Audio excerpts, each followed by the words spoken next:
Buti naman medyo umulan ngayon. Tuwa yung Monstera Deliciosa namin.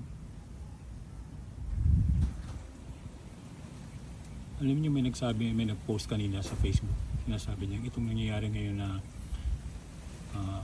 pagiging hati ng mga Pinoy tungkol kay Duterte, hindi na ito usapin ng hindi na ito usapin ng paniniwala sa politika or kung sino ang presidente mo o hindi.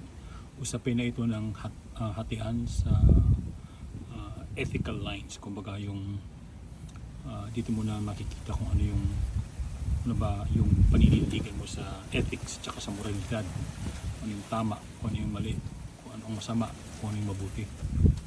Hindi na ito usapin ng ganun lang na si Digong ako, si BBM ako, si Lenny ako. Hindi na eh. Usapin na talaga ito ng kung ano ang tama at mali. At sa akin, talagang maka Duterte ka at alam mo naman yan eh. Hindi mo naman ipagkakaila yan na pumatay siya ng napakarami libo-libong tao.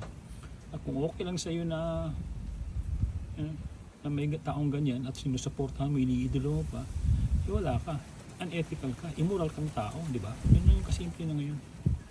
Huwag nating daanin pa sa iba-iba yung usapan itong nangyayari. Immoral ka, unethical ka.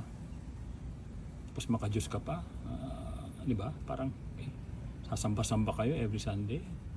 Nagpo-post kayo ng mga Biblia, ng mga quote ng Biblia, pero gusto nyo yung mga mamamatay tao. Yak, kadiri talaga kayo.